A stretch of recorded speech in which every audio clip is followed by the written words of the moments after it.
सबसे पहले तो आज माफ करिया आधा लोग तो चलिया किले की नॉमिनेशन कक्षो 40 किलोमीटर दूर नॉमिनेशन जो और सभा यकूणी कई लोग आए कई लोग गए, लेकिन जो लोग आए वो संदेश लेकर के जरूर जाएं। आज पत्रकारों ने मैं पूछिए कि ये चुनाव क्या चे बल, जब हम नॉमिनेशन करी यहां तो पूछे कि चुनाव क्या चे, तो मैंने बोली ये चुनाव से उत्तराखंड की सरकार पर तो फर्क नहीं पड़नो, पर ये चुनाव कांग्रेस और उत्तराखंड की सरकार का बीच में, यह चुनाव कांग्रेस और उत्तराखंड की सरकार के बीच में है। कांग्रेस प्रत्याशी के बीच में मनोज रावत और भारतीय जनता पार्टी के रूप में सरकार के रूप में पुष्कर सिंह धामी के बीच में। आदरणीय हरीश रावत जी, आपको मैं नमन करता हूं। मेरे भाई करण मेहरा जी, हम भूले नहीं हैं। अभी तुंगनाथ से, हमारे मक्कू हमारा तुंगनाथ जी का शीतकालीन स्थान है। भंडारी जी आए थे, हमारे क्षेत्र समिति सदस्य आए थे, मोहन प्रसाद मैठाणी जी आए थे। हम भूले नहीं हैं, केदारी भूले नहीं हैं। जब हमारे लोगों के 80 साल से पुराने बने हुए हम लोगों के ठिकाने होते ढाबे, तो आप बोल रहे हैं साहब, हम लोगों की छानी से मक्कू बैंड पर हमारी छानियों को, हमारे 80 साल से काम करने वाले लोगों को बेदर्दी से बेरहमी से तोड़ दिया गया। सर, हमारे लोग रोते रहे। देश में schedule tribes and forest act जैसे कानून है जो पूरा वनवासी को, आदिवासी को, वनों में रहने वाले व्यक्ति को पूरा अधिकार देते हैं कि अगर 75 साल से ऊपर या 3 पीढ़ियों से ऊपर कोई किसी भी वन में रह रहा हो, यहां तक के कि अभ्यारण्य क्षेत्र में रह रहा हो, तो वो जमीन उसके नाम पर होनी चाहिए थी। लेकिन ये केदारी ऐसे अब आगे हैं। आदरणीय रावत जी, रिट होती है, उच्च न्यायालय नैनीताल में रिट आती है हल्द्वानी से नैनीताल के बीच में अतिक्रमण तोड़ने के लिए, और उजाड़े जाते हैं चोपता के लोग, केदारनाथ के लोग।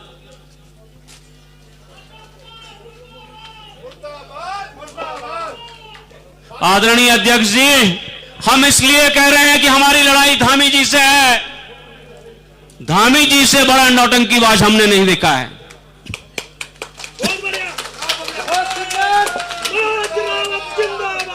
धामी जी से ज्यादा बड़ा बयान बदलू हमने नहीं देखा है। जो आदमी, हमारे बाबा की महिमा में कहा जाता है हिमालय तू केदार, हिमालय की पर्वत श्रृंखला में बर्फ के बीच में बसने वाले बाबा, जो न जाने कितने हजार सालों से वहां तपस्यारत हैं, ज्योतिर्लिंग के रूप में विराजमान हैं, उनको, केदार बाबा की शिला को दिल्ली तक ले जाने वाले धामी जी, तुम केदार की प्रतिष्ठा मलिन नहीं करोगे। कर सकते हो। इस दुनिया में कितने आए और कितने गए जिन्होंने भगवान केदारनाथ की महिमा के साथ, उनकी महत्ता के साथ छेड़ा खाने की कोशिश करी, वो तो चले गए, वो तो मिट गए। बाबा वहीं अडिग खड़े हैं। और ये हमारे बाबा का माध्यम तो आदरणीय नेता प्रतिपक्ष जी, आदरणीय अध्यक्ष जी, आपने देख लिया 31 जुलाई के 4 दिन पहले जिस स्थान पर 15-20 लोग मरे थे, यात्रा के लिए पगडंडी खुलते ही हजारों लोग उस यात्रा के रास्ते पर चल पड़ते हैं। ये हमारे बाबा की महिमा है।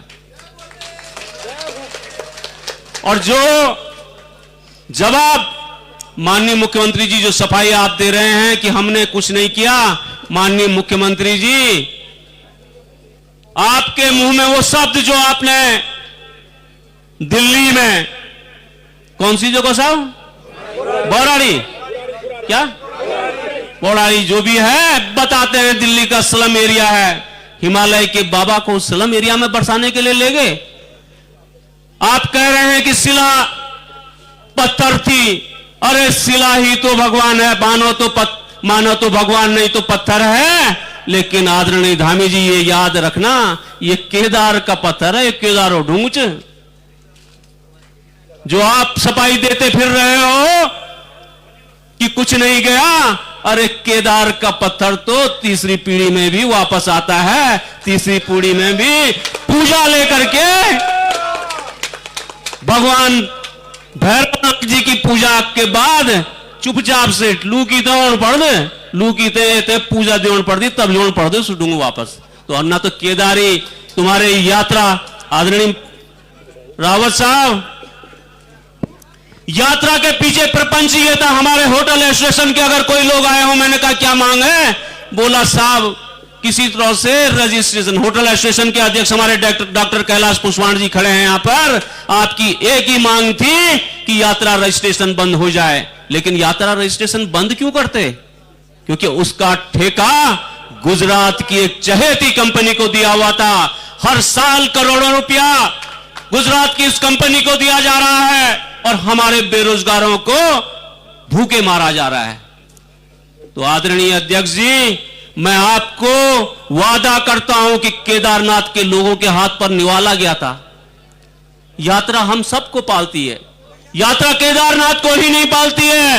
अगर हरिद्वार के लोग और दिल्ली के लोग यात्री उस मार्ग से आते हैं, भाई रमोला जी, जब यात्रा चलती है तो यात्रा केदारनाथ और बद्रीनाथ के लोगों को नहीं पालती है, यहां से लेकर के दिल्ली के लोगों को पालती है। एक हफ्ता हुआ था, सिर्फ एक हफ्ता हुआ था यात्रा चले हुए, जाने धामी सरकार के दिमाग में कौन सा फितूर आया, यात्रा का ऐसा इन्होंने गोलमाल किया कि अभी तक के भी यात्रा लाइन पर नहीं आई है। हमारा एक बच्चा, आप बहुत देख रहे होंगे, नारायण कोटी के एक बच्चे का सोशल मीडिया पे इंटरव्यू देख रहे होंगे। मैं उस बच्चे को कोविड काल से जानता हूं, जब वो बीएससी एग्रीकल्चर रुड़की से कर रहा था, उसको वहां से लाने का इंतजाम मैंने किया था। उस बच्चे ने बीएससी एग्रीकल्चर करने के बाद आप इससे मॉडल समझिए, सरकार का मॉडल, उसने 3 बार परीक्षाएं दी, तीनों बार परीक्षाएं निरस्त हो गई। जब उसने देखा कि परीक्षाएं निरस्त होकर के कुछ नहीं हो रहा है, तो उस बच्चे ने छोटा मोटा लोन लेकर के 2 कमरे बनाए। आज वो बच्चा सोशल मीडिया पे बता रहा है कि उसने जितना लगाया था उसके पास किस्त देने के लिए पैसा नहीं है। यह हाल हमारे हर बच्चे का है, यह हर कारोबारी का है, यह घोड़े वालों का है, यह खच्चर वालों का है। आदरणीय शर्मा जी, लोग आज भारतीय जनता पार्टी की रैली से आ रहे थे, आदरणीय अध्यक्ष जी थे गाड़ी में, आदरणीय गोदियाल जी थे, मंत्री प्रसाद जी, और ना भाजपा की रैली से था, अब वो ना कांग्रेस जिंदाबाद था।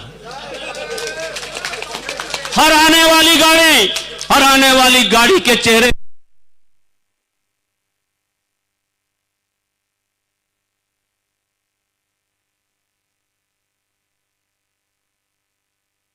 चुप नहीं करा पाएंगे।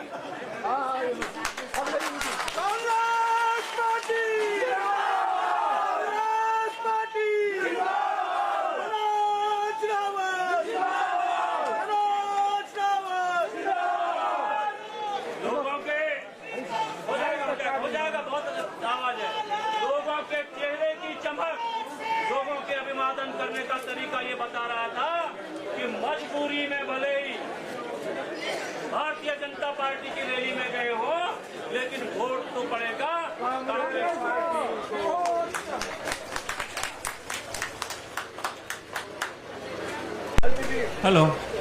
हेलो, अब मैं अग्निवीर, अब बेरोजगारी की बात चल रही है, ये भुला अग्निवीर की बात कर रहा है। मेरे गांव से आदरणीय अध्यक्ष जी, आदरणीय नेता प्रतिपक्ष जी, आदरणीय प्रीतम सिंह जी, हमारे सैन्य विज्ञान के प्रोफेसर डॉक्टर हरक सिंह जी हैं। जब अंतिम रेगुलर भर्ती हुई थे तो मेरे गांव से 11 या 12 लड़के भर्ती हुए थे। गढ़वाल राइफल की 23 पलटन है, 23 बटालियन है, और 2 बटालियन हमारी क्या है, टीए हैं। 25 बटालियन हमारी, एक बटालियन से एक साल में 100 लड़के रिटायर होते हैं। 2500 फौजी हमारे हर साल रिटायर हो रहे हैं। 5 साल 6 साल से भर्ती नहीं हुई है। 15,000 फौजी गढ़वाल राइफल से कम हो गए हैं।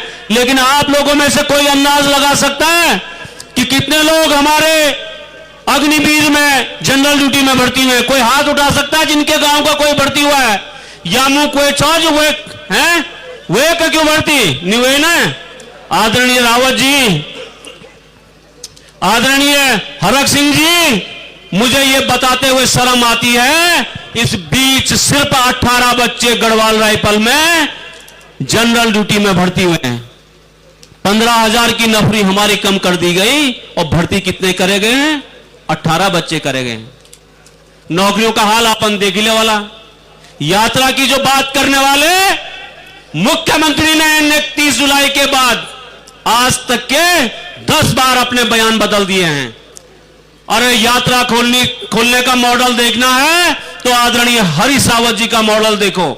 मैं उस प्रेस कॉन्फ्रेंस में बैठा हुआ था जब हरीश रावत जी ने यह कहा था मैं 1 महीने में यात्रा खोल दूंगा। मुझे आज भी याद है कि अंग्रेजी दैनिक के एक पत्रकार भाई जो मेरे साथी थे, उन्होंने कहा मनोज जी आप केदारनाथ के रहने वाले हैं, क्या 1 महीने में यात्रा खुल जाएगी? मैंने कहा भैया मेरे को तो समझ में नहीं आ रहा कि रावत जी 1 महीने का दावा कैसे कर रहे हैं। लेकिन रावत जी, मैं कांग्रेस की संकल्प शक्ति को मानता हूं, आपके इरादे की मजबूती को मानता हूं। 1 महीने में नहीं, 23 दिन में रुद्रप्रयाग से लेकर के और केदारनाथ तक की यात्रा खोल दी गई इस बार। और यह सरकार एक मॉडल इनका है कि सोनप्रयाग से आगे मुंडकटिया में एक 100 मीटर के पैच को खोलने में 3 महीने लग गए, अभी तक यात्रा ढंग से नहीं खुल पाई। तो यह मॉडल का अंतर है। आदरणीय रावत जी, आदरणीय नेता प्रतिपक्ष जी, अभी आपने एक सूचना मंगाई, एक चीज में और एक नौमैन और दी ली। भाई साहब धर्म सिंह जी, एक नाम मैंने इनको बीजेपी वालों को और दे दिया। एक घोटाला इस जिले में हो रहा है। इस जिले में कमाते खच्चर वाले हैं। आदरणीय नेता प्रतिपक्ष जी, आप विधानसभा में बैठते हैं, सब लोग विधानसभा में बैठते हैं।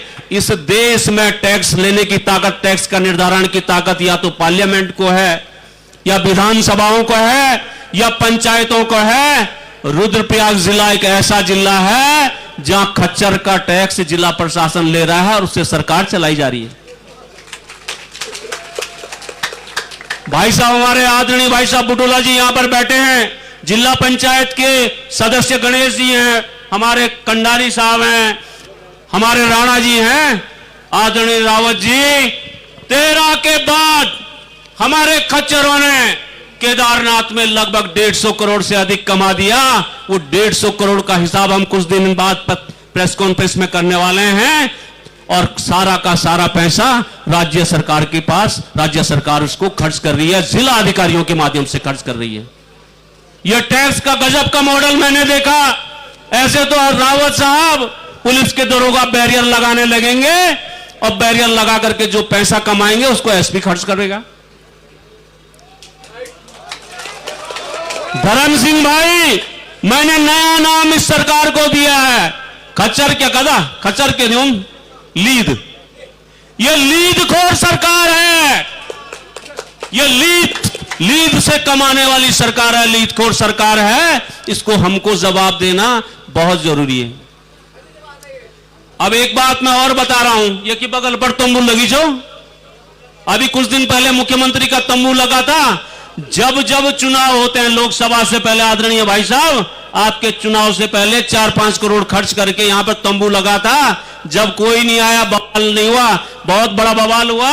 इस बार टॉयलेट का इंतजाम किया गया, पेस्ट्रियां मंगाई गई, श्रीनगर से पेस्ट्रियां मंगाई गई, देहरादून से पेस्ट्री पिज्जा मंगवाए गए, लेकिन खाने वाले नहीं आए, गाड़ियां खाली आई। आज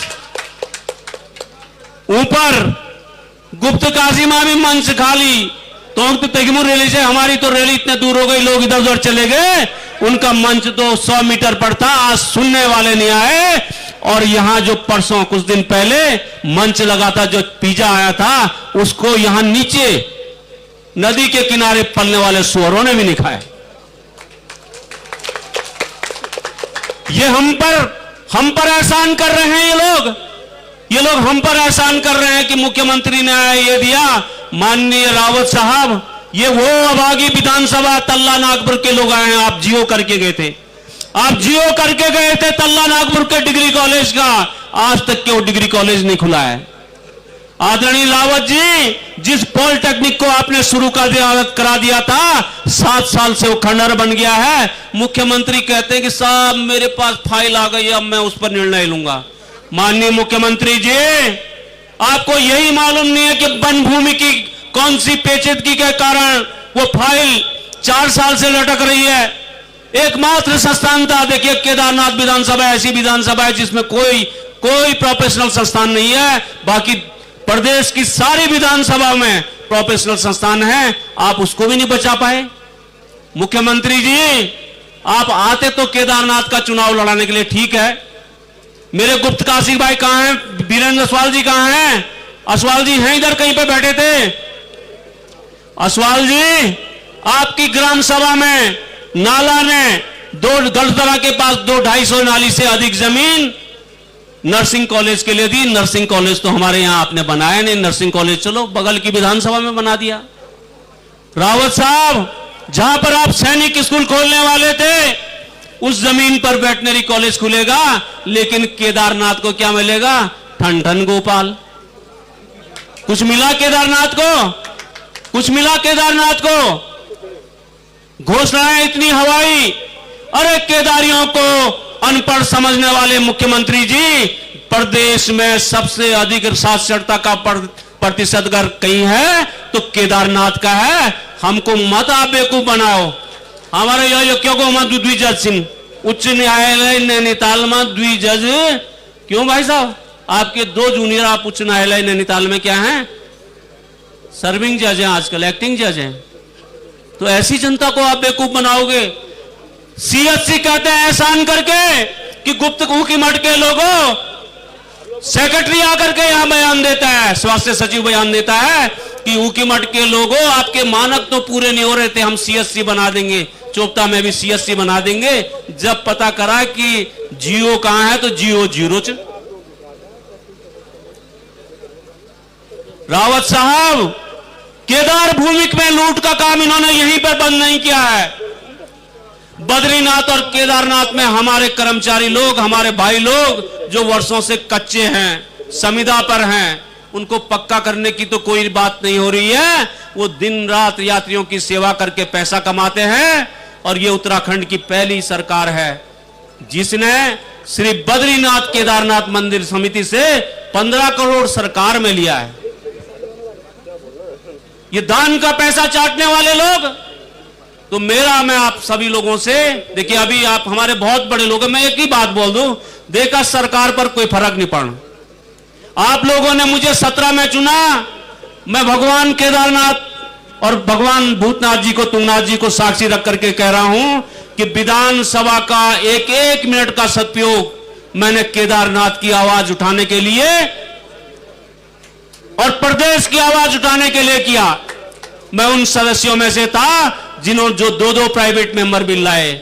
आज भी आप उत्तराखंड की विधानसभा की प्रोसीडिंग देखेंगे, हर मामले में मैंने अपनी उपस्थिति दर्ज की है और केदारनाथ विधानसभा का हर मामले में मैंने मान बढ़ाने की कोशिश करी है विधानसभा के भीतर। और संस्कृति की बात, आदरणीय रावत जी, एक नजर आप जाते हुए, ये यहीं पर भैरवनाथ जी का मंदिर है, ये सामने भैरवनाथ जी का मंदिर दिख रहा है, भूतनाथ या भैरवनाथ जी का है।